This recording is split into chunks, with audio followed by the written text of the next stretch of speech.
I just want to let you know that I'm Maureen Aslin, and I'm the Education and Engagement Officer with Dying with Dignity Canada. In early 2017, Dying with Dignity launched the End in Mind webinar series. The purpose of these webinars is to engage Canadians on a broad range of issues related to death and dying and planning for end of life. We hope that by participating in events like this one, you will come away informed, intrigued, and best of all, empowered. We'll be sending out an email survey about today's webinar at the end of the webinar, and there will be emails going out tomorrow as well. Please let us know what you liked or didn't like about the webinar, and we really want to hear what other topics you might be interested in and what you think of the webinar today. So thank you very much, as always, for your support. I am just going to move to showing another screen here. And then I will introduce our guest host today. We're very, very lucky to have with us Liana Brittain, who is the chair of our First Person Witness Council. She has also been active on and an active member and leader in the Disability Advisory Council. You may have seen some of her stories on our blog, and I am going to turn it over to Liana. Thank you, Liana. Thank you for the introduction, Maureen. As chair of the newly formed First Person Witness Council, I would just like to take a moment to thank Dying with Dignity Canada for recognizing the really important role of those of us who have lived MAID experiences by giving this newly emerging Canadian community an opportunity to come to the table when policies and programs are being developed and to share our collective needs and concerns. So thank you, Dying with Dignity Canada. Today we are privileged to have two loved ones who advocated the medical assistance in dying on behalf of family members. We will shine a light on the issues and challenges faced by these families.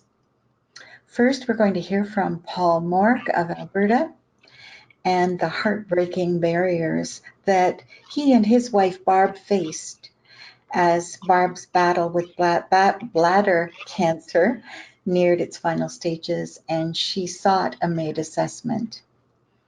Then Megan Greenberg will share her mother Devorah's personal human rights battle when she was already MAID assessed and approved to have her procedure carried out in her own home.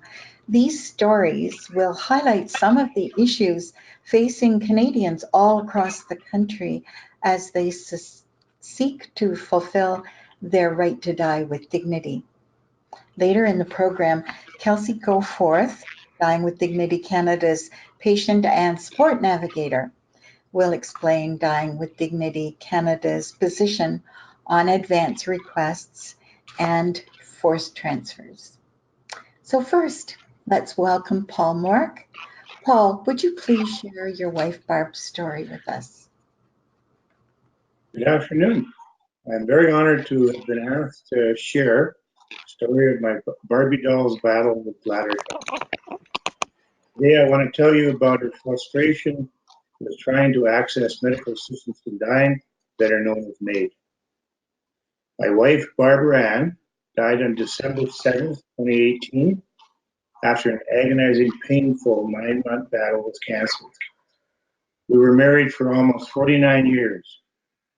We got married on Valentine's Day, 1970.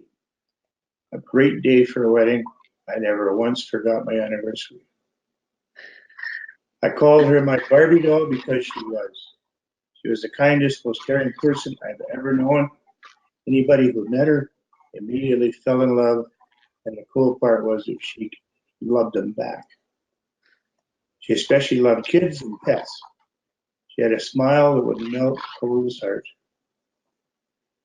Barb loved to read and travel and shop and shop and shop. In the mid-90s, Barb decided to buy some Beanie Babies as an investment so we could become rich in our old age.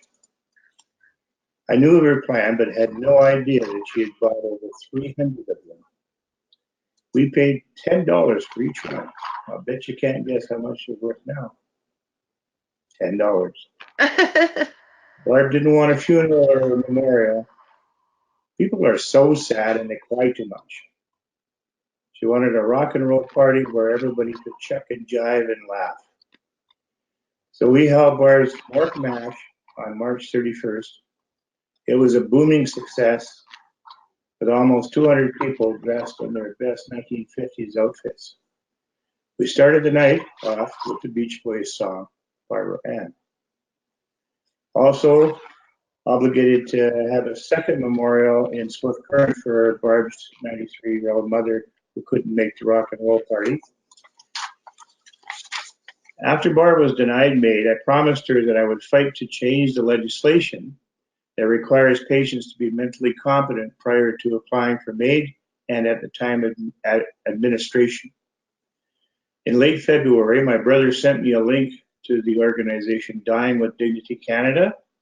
Their goals closely aligned with mine, so I decided to sell Barbie dolls, Beanie Babies, try and say that one fast, at her celebration of life and also at her memorial, and to donate the proceeds to Dying with Dignity Canada. To date, we've raised more than $2,300 for the fight to change the MAID legislation. Several of our friends and family have also donated in Barb's name. Back to Barbie doll's story. Her 9-month battle with cancer was like a cruel game of whack-a-mole. Something would pop up, we'd beat it down, and things would look really promising for a week or two, and then something else would pop up. During the 9 months, Barb was subjected to over 200 doctor interviews, as many as 10 a day, at least 50 diagnostic tests, many invasive, and about 10 surgical procedures, including the insertion of stents in both ureters and the removal of her right kidney and ureter. She was in and out of hospitals so many times I can't even count the number of days. The pain continued to worsen as the cancer spread, and she was given pain meds that made her periodically confused.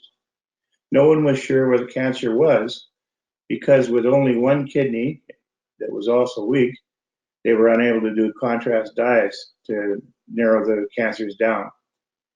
They did, however, know that the cancer had spread to at least 3 areas.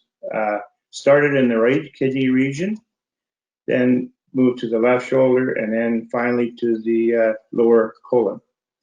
Barb's worst pain and swelling was located around her rectum, causing her to feel like she had to go to the bathroom frequently. Unfortunately, Barb started vomiting up everything she ate. More weeks of testing finally showed that the cancer had spread to the middle of her chest and that was blocking the bottom of her stomach, so she could not digest anything she ate orally. So the only way she could eat was with a feeding tube. At this point, Barb said, "I'm done." But I had a plan that I talked her into allowing the doctors to put in the feeding tube to keep her fed and to start an IV to keep her hydrated so that we could take her home and she'd become stronger while we went through the MAID process. There is a 10-day waiting period from the application date to the date of administration. While we waited at home, she could say her goodbyes to her beloved family and friends. She could also choose who she wanted to be there, when she passed. I thought it was a great plan, and she finally agreed to it. The day we filled out the MAID application, I brought 2 of our friends to be witnesses. Barb thanked them for coming and asked if either of them were morally or ethically okay with her applying for assistance in dying. They both supported Barb's choice. I started reading each clause to her from the application, handing the application back to her to initial the clause. I only got about 2 or 3 clauses in, and I started to lose it. Barb took the application from my hands and read each remaining clause out loud to our witnesses before initializing each clause. I don't know about you, but her actions and her concerns for our friends suggested that she knew exactly what she was doing. I submitted the application via fax and received a call from the MAID navigator within 2 hours. She told us that our application was complete and the first assessment would be happening within a couple of hours because the physician was already in the same palliative care unit that Barbara was in. We were so excited. In the meantime, a hospital psychiatrist who had nothing to do with MAID and her nurse stopped by to see Barb. Barb had some anxiety issues, and so they did not have a psychologist to meet with her. So the palliative care physician thought that the psychiatrist might be able to help. So she wasn't even called for MAID. She by the time, anyways, the psychiatrist came into Barb's room and she was, as usual, on the way to the bathroom. The psychiatrist requested she return to her bed so they could talk. After asking Barb 4 or 5 questions, Barb demanded she be allowed to go to the bathroom, promising to call them when she got done. Unfortunately, the psychiatrist decided that she couldn't wait and that Barb was too confused for MAID. She coincidentally ran into the MAID assessment physician at the nurse's station and told him not to bother with the assessment. By the time Barb was done in the bathroom, they were all gone. Barb didn't even get one MAID assessment. By law, once you apply, they have to have 2 assessments before she could be deemed mentally unfit. MAID also didn't even call me to let me know Barb had not been accepted. I received a phone call from the psychiatric nurse about an hour later telling me of their decision. They said we could reapply in 10 days. Barb was irate. She demanded the nursing staff remove the tube and IV immediately. Ironically, they complied, even though moments earlier she was deemed mentally incompetent for MAID. Barb was allowed to starve, suffering for several more days before dying, but she was not allowed to die with dignity.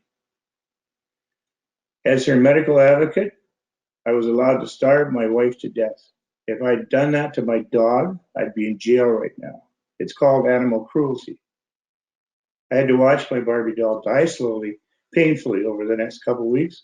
How is that right? The MAID legislation needs to be changed to allow easier access for patients with terminal cancers. These patients are usually on opioid pain medications, and many cannot qualify for MAID because they can't pass required medical competency requirements, either on application or on administration. I promised Barb I would fight to change this legislation. I joined Dying with Dignity Canada. I encourage all of you to get involved. Talk to your friends and family, and especially your politicians.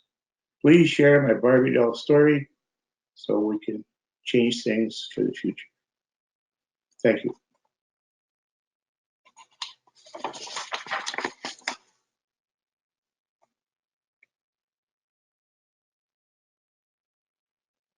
Are you there, Liana? I think you muted all the mics. One moment, I'm going to unmute folks. Thank you.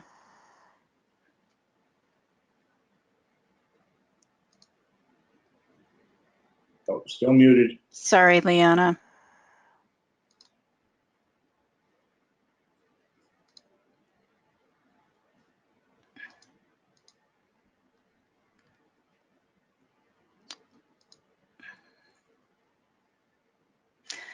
I'm sorry, we're having a problem here. I'm unable to hear Liana. My most sincere apologies. Mark, I just want to say thank you for sharing that. I'm going to do my best to get Liana back online here. Here I am. I'm unmuted. Brilliant. Thank you so much. Thank you, Paul. Thank you so much for sharing your Barbie doll story. A truly, truly heartbreaking outcome. I'm so grateful that you have joined the First Person Witness Council, and I look forward to having you honor Barb's story in the future by doing advocacy work on her behalf. So thank you once again. I'd like to take a moment to remind people to jot down your questions. We will be having a question and answer period after all the speakers have had an opportunity to do their presentations. And now I'd like to take this opportunity to welcome Megan. And please, Megan, share your mother's story and her experiences.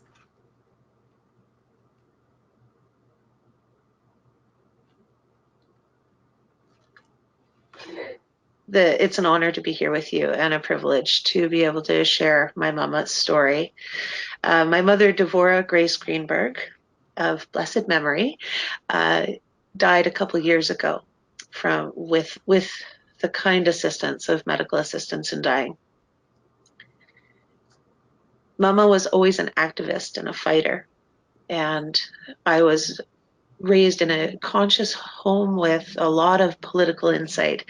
My first conversation about assisted dying came when I was about 6 years old, and we talked about euthanasia.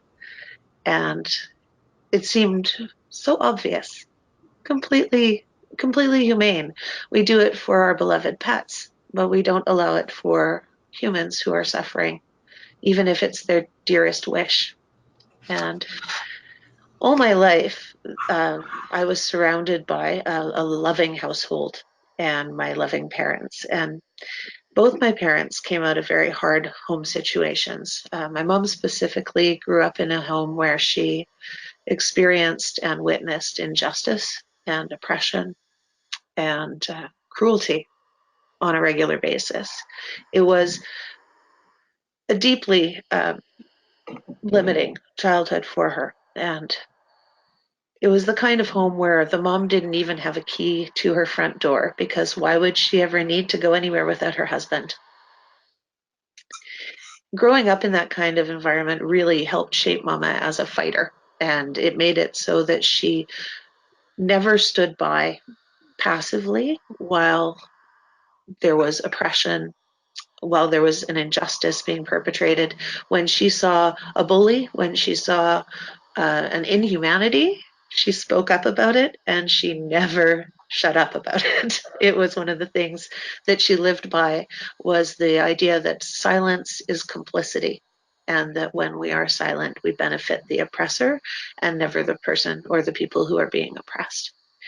So she really brought me up in that kind of fighter spirit and helped me to develop into the person that I am. So as a fighter, one of the things that she did was she went back to school when I was 10. She raised me at home until I was 10 because my papa did good work. And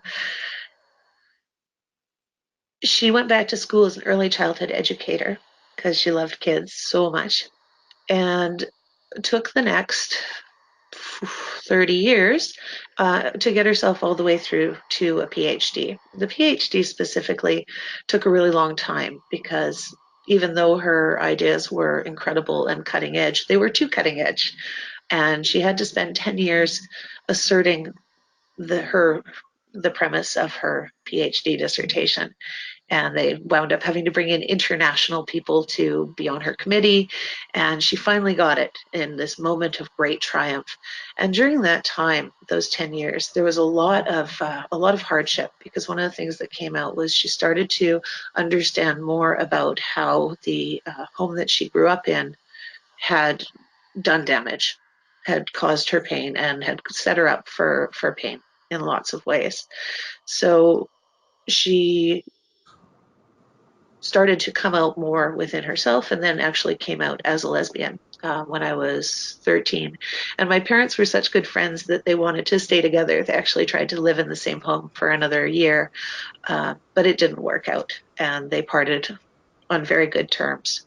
And Mama spent the rest of her life being a radical lesbian. And So the politics that I grew up with really fit with all of this stuff, the fighting against oppression, the fighting for human rights. She was in every protest that I could imagine. She was feet on the street, and she was a musician, and she sang and played instruments and really helped shape consciousness around her. And when she was taking her dissertation, and before that her master's and the bachelor's, she was teaching. And teaching was a passion for her. She gave that passion to me, bringing me a lot of great information and ways of looking at the world. And she loved everything that she did with teaching. And when she finally got her dissertation, when she finally got her doctorate, suddenly a whole new world opened up for her. And at this moment, I want to remember that when the adult children of the home that she grew up in, when the home was being demolished, they were all the kids were offered something from the house that they wanted to have as a remembrance of the house that they grew up in. And Mama asked for the front door, not the key to the front door that her mother never got to have. She asked for the front door. And she got it. It's in storage somewhere. We don't know where, but she got it.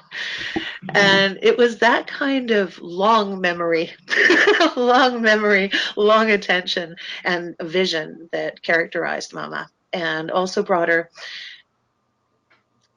in some ways, definitely eccentricities, verging occasionally on madness, wonderful, glorious madness. Her single-minded obsession with completing her dissertation and her doctorate on her own terms set her up beautifully. So when she actually got the doctorate, she was suddenly courted by all sorts of wonderful places. And she got to speak in Cambridge and Utrecht and Ohio and other glorious, glorious locales. And very shortly after that, she was diagnosed with early onset Parkinson's. So my grandmother, my maternal grandmother, my mother's mother, died with Parkinson's. And my great-grandmother just had what they called the family shakes. So we know that it runs in the family. And for Mama, it didn't seem that bad because she could still teach, she could still write, she could still read, she could still study. And she continued teaching and writing and studying and learning as long as she could. And I remember her telling me about one day up when she was teaching at SFU, and she was struggling to get the manual wheelchair folded up and into the trunk of her car. And students walking by, seeing her obvious struggle and not stopping to help. And that's just absolute anathema. That's the absolute opposite of how Mama would be in the world. If there was somebody who needed a hand, she would help them do it. So she taught as long as she could.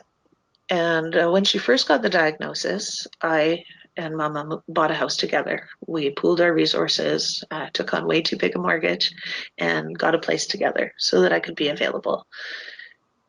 It wasn't, we didn't think she'd need a lot of care. She's super independent, extremely physically healthy, and she was only in her 50s. But we thought, this is better. I'll be close. I'll be able to see what happens. We know it's degenerative. And so we lived together for 9 years. And her ability decreased to the point that she couldn't hold a book. A book was too heavy for her. She became frail and emaciated, and we spent most of the time that we lived together under the absolute certainty that she would die any second. If I was going away for a weekend or something, she would make sure that she said goodbye to me as though we were saying goodbye for the last time.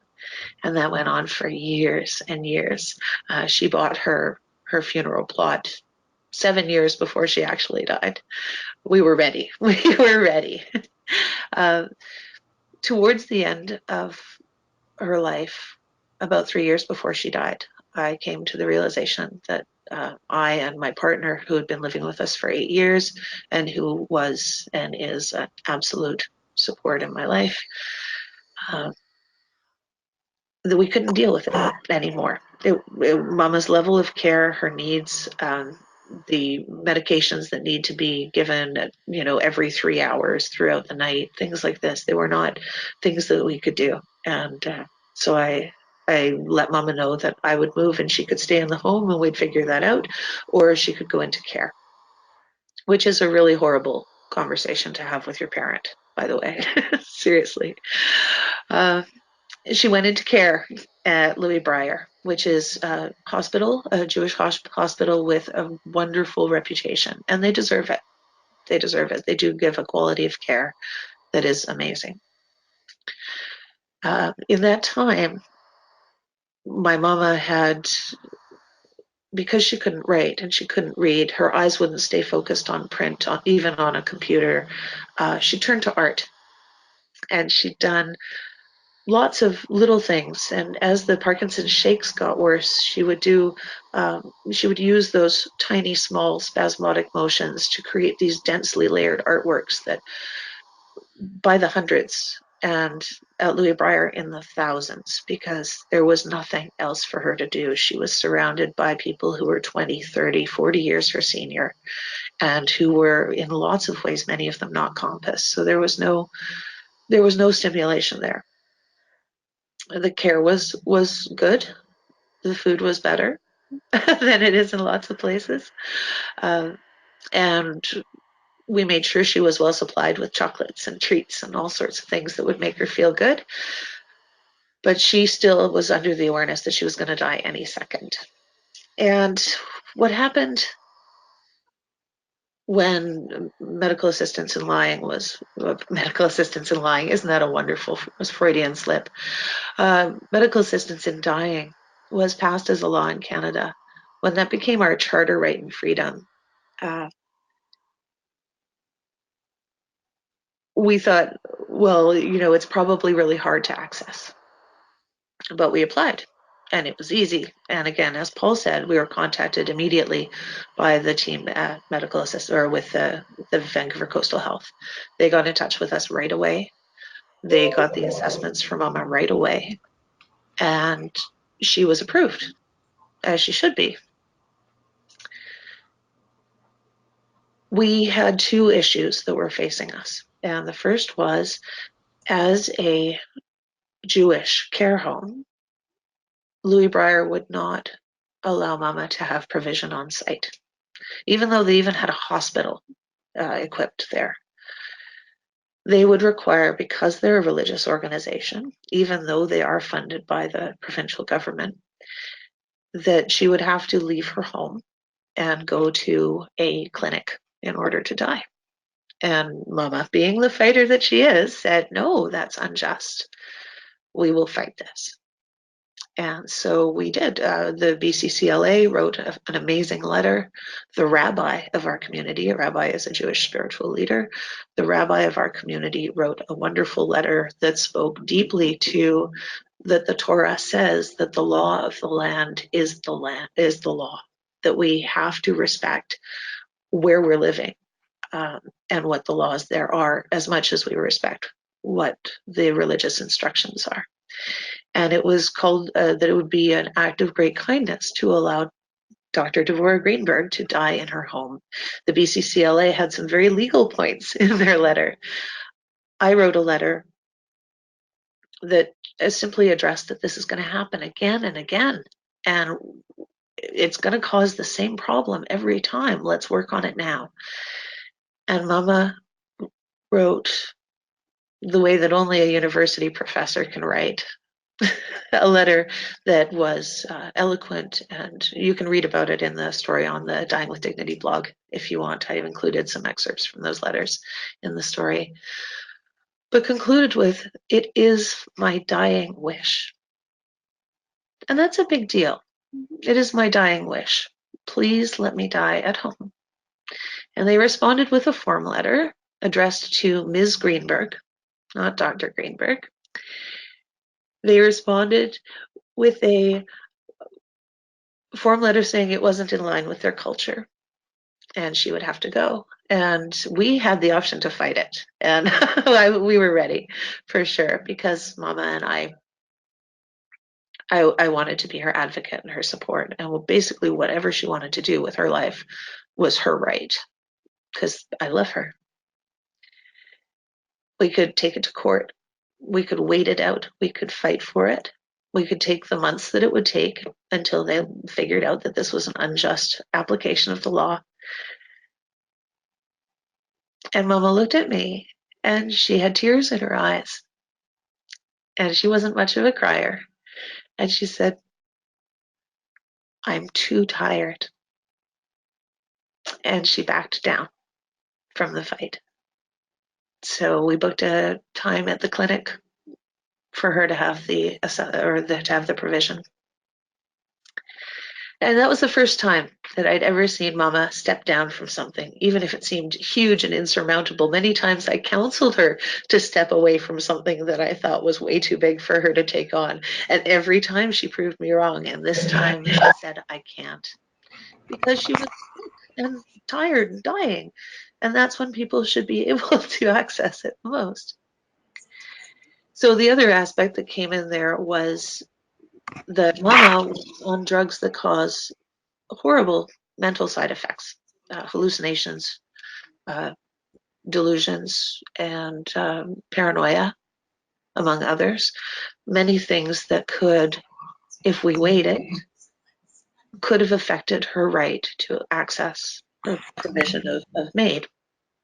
Because one has to be compass, one has to be like aware and cogent and sane when one signs the final agreement for medical assistance, which meant that she couldn't wait because we didn't know what the drugs would do. And we knew that Mama, who was already wonderful and weird and creative and eccentric, could at any moment tip over into something that would be considered not sane.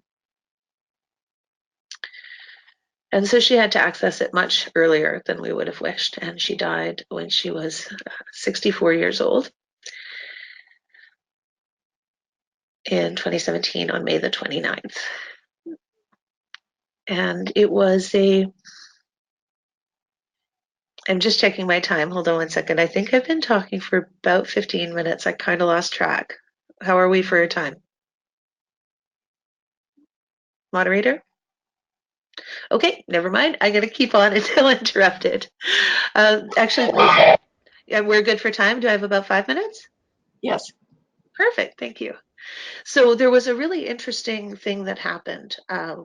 Because we had this advance notice of Mama's death, we got to reconnect with all of her old people, all of her colleagues. We had a group of colleagues who thought she was already dead, and we got to bring her back from the dead, so they got to say goodbye to her. I tracked down her childhood friend in another town who had changed her name.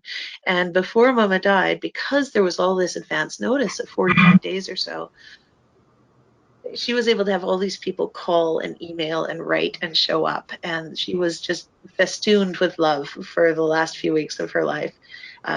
Choirs came and musicians played, and I thought she would drown in chocolate. Absolutely.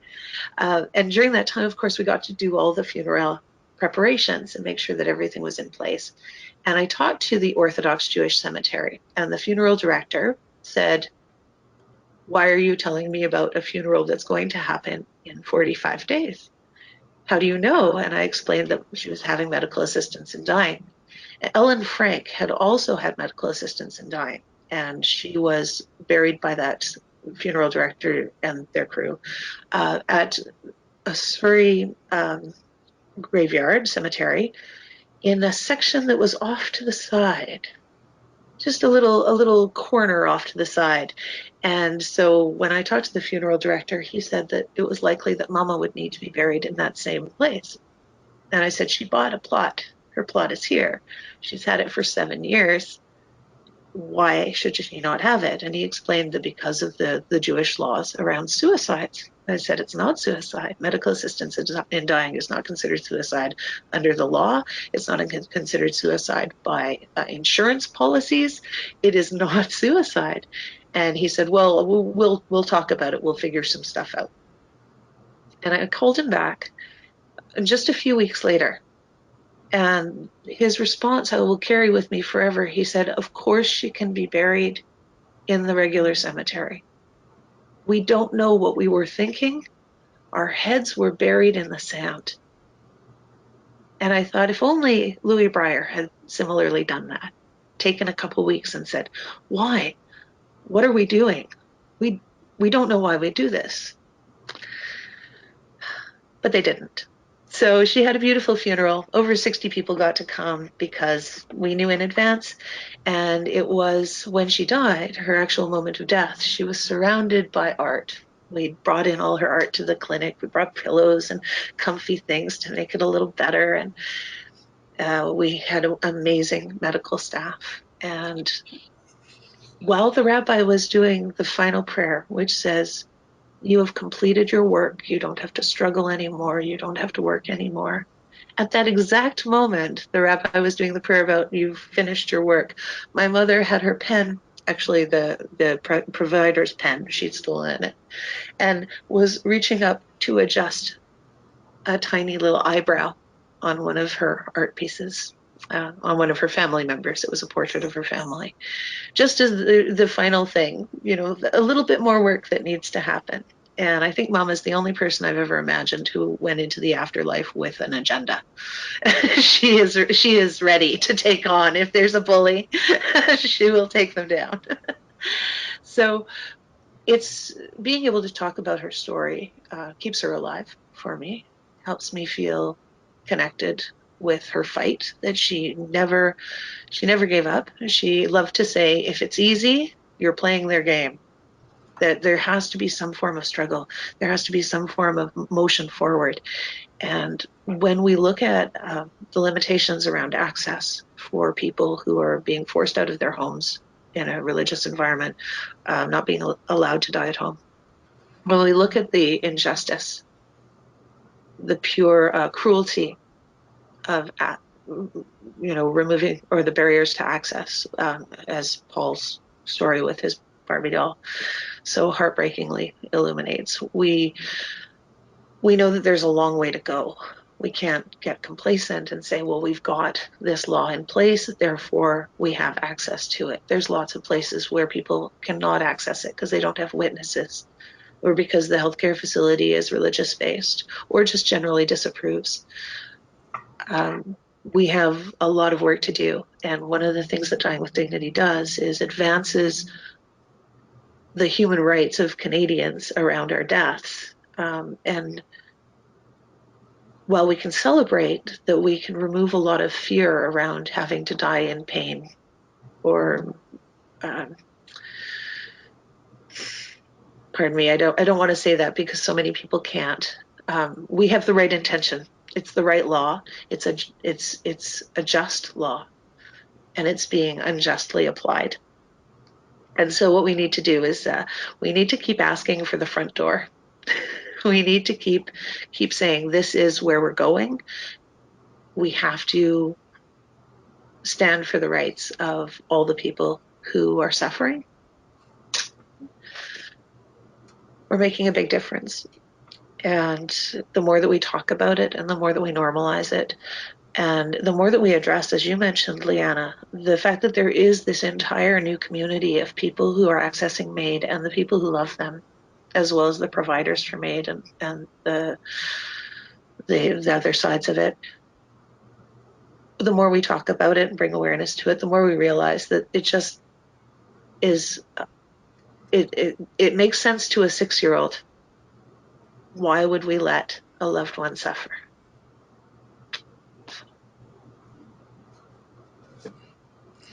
Thank you very much, Megan, for sharing that very beautiful story about your mother and her final human rights battle to have access to the MAID procedure in her own home. I really appreciate you sharing that with us today. And if I could just take another moment to remind us that if you have questions for Megan, please jot them down and be prepared to share during the question and answer period. And now I'd like to turn to Kelsey Goforth. And I'd ask you, Kelsey, to please explain to the audience the position of Dying with Dignity Canada on both of these issues? Thank you so much, Liana, and thank you to Paul and Megan for sharing your stories with us today, and for the close to 300 supporters of the organization who are on the call with us. It's so impactful to hear exactly what you've been going through and how the existing law is impacting people across the country. And I know it must be incredibly difficult to so courageously share those details with everyone, but we so appreciate it. So back to your question, Liana. I thought that maybe I would just define, first of all, what we mean by an advance request. So when we say that, we're referring to when a competent person, somebody who has capacity, makes a request for assisted dying that could be honored later after they have lost capacity and have lost the ability to make medical decisions for themselves. And currently, with the current law, we don't have that option, which is putting people in situations that are not ideal whatsoever, and are very unfair for them. So there are two different scenarios that come to mind when we think of this. And the one is a situation that we can refer to as assessed and approved. So you may remember Audrey Parker's story that was in the media late last year and early this year. She was a woman out of Halifax who had metastatic breast cancer. She wanted to have an assisted death. She knew that this was what she wanted for end of life, but she was so afraid of losing capacity and losing out on her ability to access her right. She wanted to live to see another Christmas, but because of that fear of losing capacity, she ended up dying instead on November 1st of last year. So this is a woman who went through the whole process. She went through her assessments, she got her paperwork taken care of, all of those pieces that are a part of the MAID process were taken care of, but because of the requirement to have late stage consent, to once again confirm that you want to have an assisted death, and of course have capacity to do that at the end, she chose to go earlier than she would have otherwise liked. And another scenario when we think of advance requests applies to people who perhaps have a dementia diagnosis. So these are individuals who might be in the early stages of their illness, but they want to establish in advance at what stage in their disease that they would deem to be intolerable suffering. So those individuals might want to continue on, but they recognize that at some point in time they would want to access an assisted death, and that point in time might be long after they have lost the capacity to make that decision. So at our organization, Dying with Dignity Canada, we feel that individuals in these situations are faced with a very cruel and unfair choice. We're working to understand how individuals are affected by the ban on advance requests that's in the current law, and the courage of loved ones coming forward and sharing those stories with us and with the public. It's so impactful in understanding just how problematic that is for individuals and what types of positions they find themselves in because of that flaw in the law. This is a huge issue for us as an organization and for many of you as supporters, and we recognize that. We also earlier this year launched Audrey's Amendment, which was a campaign asking the Justice Minister to fix the flaw in the law that requires people to have capacity and make that late stage consent for assisted dying. And we had over 21,000 people send in their letters so far. So I think that just speaks to how incredibly important this is for individuals all across the country. Like I said, this is something that we're still working on. There'll be more to come on this incredibly important topic, and we appreciate all that you are doing to support us and all the incredibly brave people coming forward to share what they're going through. And then a quick note as well on forced transfers and Megan, what you went through with your mom. Just the definition there for those of you, that we're clear. It's when a healthcare facility is saying that this can't happen on site. And sometimes that refers to just the MAID procedure in general, and other times that refers to assessments as well. Our organization feels that all publicly funded healthcare facilities should be allowing this on site because this is a public healthcare option. Bricks and mortar don't have a conscience. If individual clinicians want to opt out, then that's fine, so long as they're providing an effective referral. But something made of bricks that is funded by Canadian taxpayer dollars should be allowing public health care to take place there, including assisted dying. Turn it over to Maureen and Liana now. Thank you. Great. Thank you, everyone. We are struggling with the camera here. Hi. Just to let you know that we are going to have a question and answer session. So if you have questions, you can ask them online with the question box, which is in the panel on the side of your screen.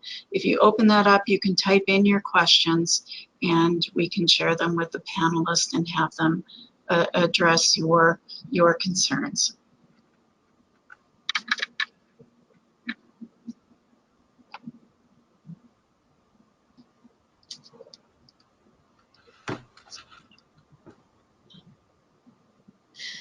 One of the questions we have, and maybe this is more a question for Kelsey, but regarding religious institutions, can the federal government pass legislation to force them to allow MAID on site, or would that legislation need to be provincial? And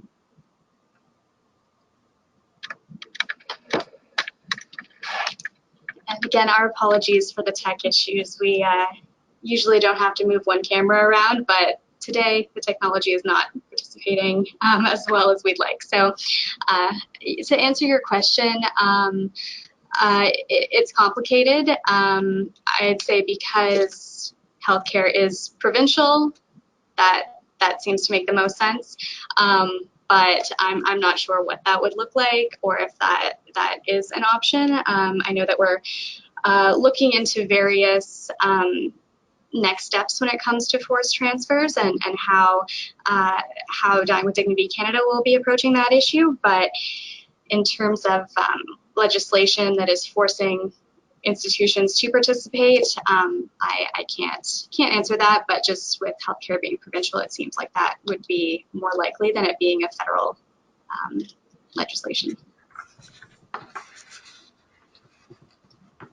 Also, we should mention, and I'm seeing that there are a few questions coming in from people who have, they're sharing their own stories, their own experiences that they're currently having with loved ones or ones that they've had in the past. And if that's the case, we would definitely love to talk to you and support you in any way we can. If you email that's support@dyingwithdignity.ca, one of us will follow up with you. If you are going through something urgent and need urgent support with end-of-life issues, please do email us, and either myself or my colleague Nino Sekapet will be happy to speak with you and see what we can do to assist you. Great, thank you, Kelsey. I'm not sure if Paul, are you still on the line here? I'm right here. Hi, Paul. There's a question about in your wife's case, just to clarify,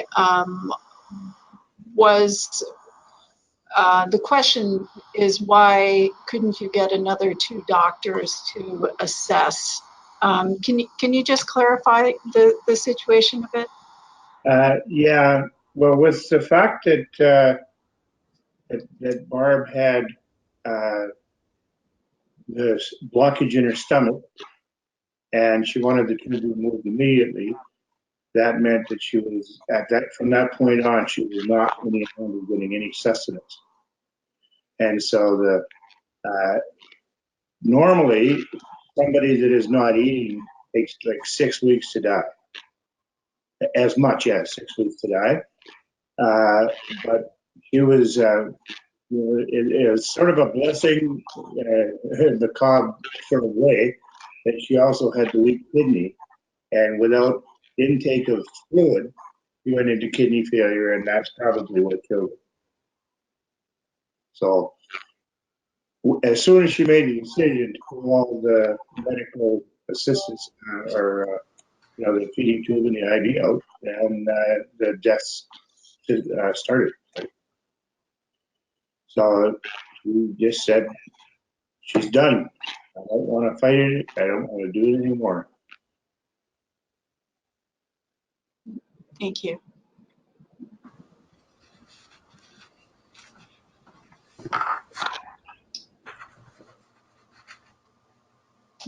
One of the questions that came in was, how can I find a step-by-step process that ends with medically assisted dying?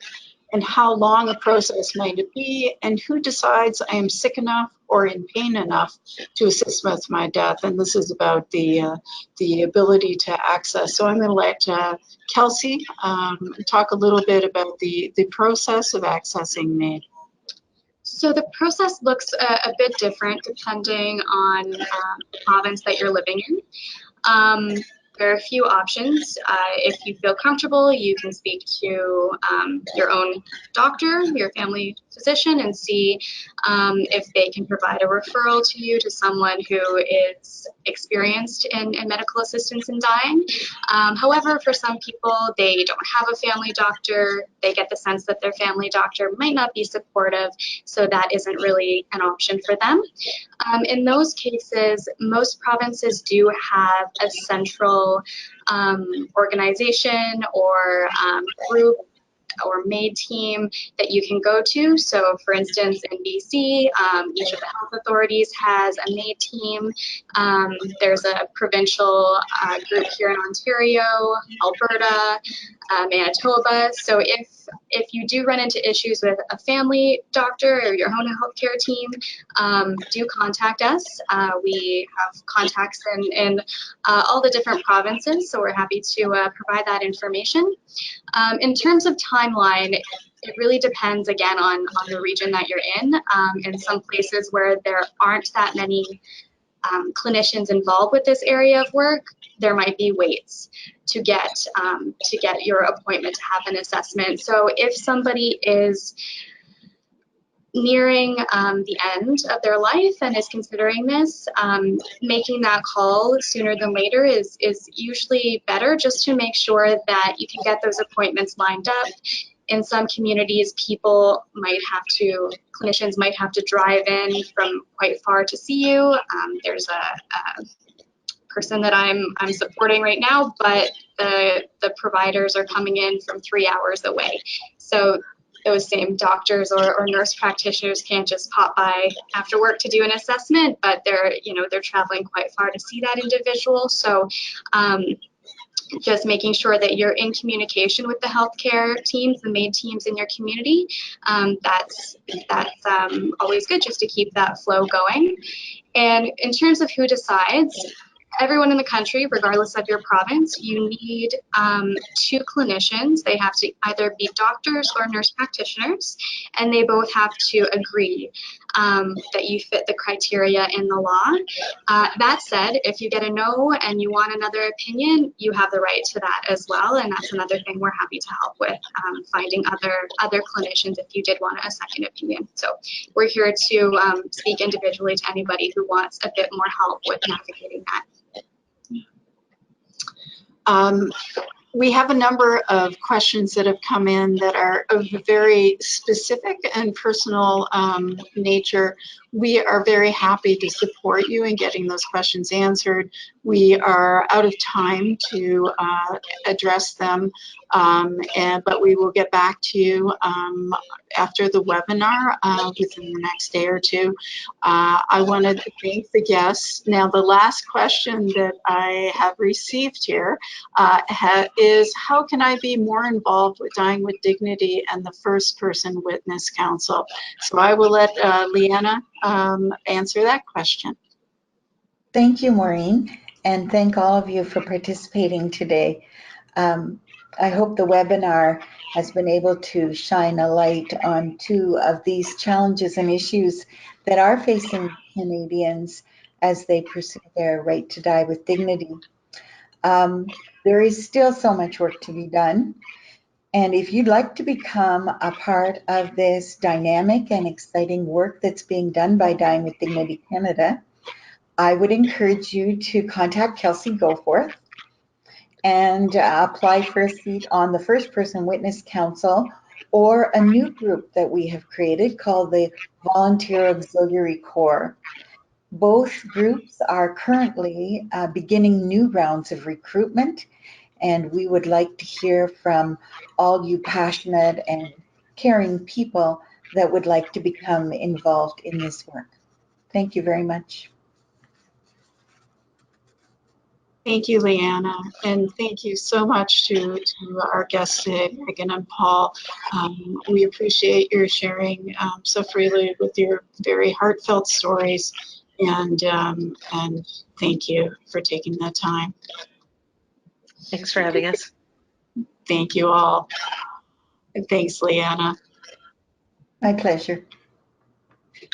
That's it for today. If you want to be in contact with us here, support at Dying with Dignity by email, or you can call our toll-free number 1-800-495-6156 and ask for Kelsey or myself, and we can help get you connected with the people who can most appropriately take care of what your questions are. Thank you all. Have a good day.